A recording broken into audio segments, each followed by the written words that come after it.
Hi, my name is Diana Karamakoska, and in this video we are looking at communication enablers.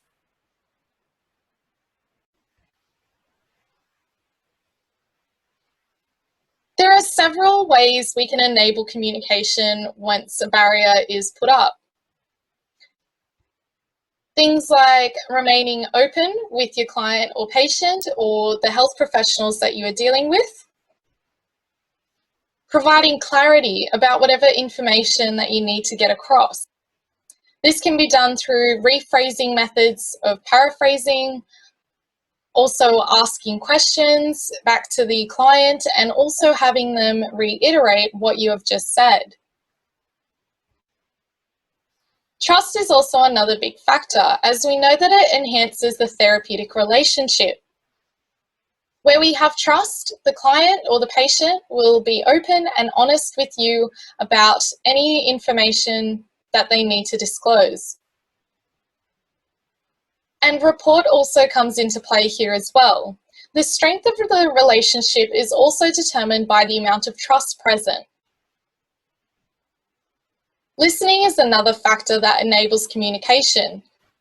And it is active listening in which we need to focus on when we are conversing with somebody.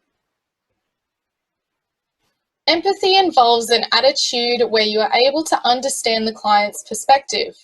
This is important in any interview or discussion you have with a client because it reassures them that you do understand where they are coming from.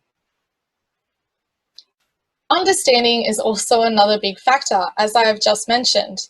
And you can do this through various ways like paraphrasing, using empathy, and reiterating back to the client what they have told you.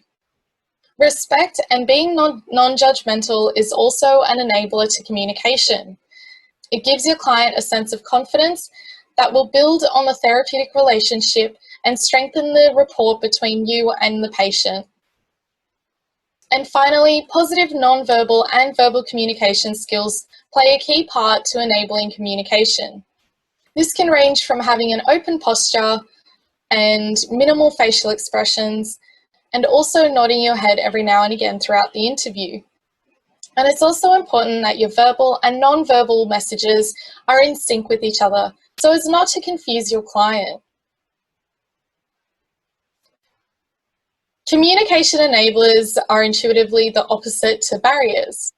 The enablers assist the communication process to be clear, concise, and fluent, ensuring the sender and receiver get the same message across the channels through which the message is sent.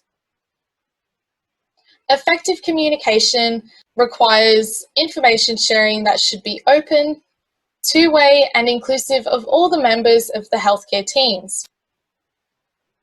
It must also only be undertaken with the appropriate participants' consent. Otherwise, this has the potential to cause the patient harm, as they can feel as though they have lost confidence in you.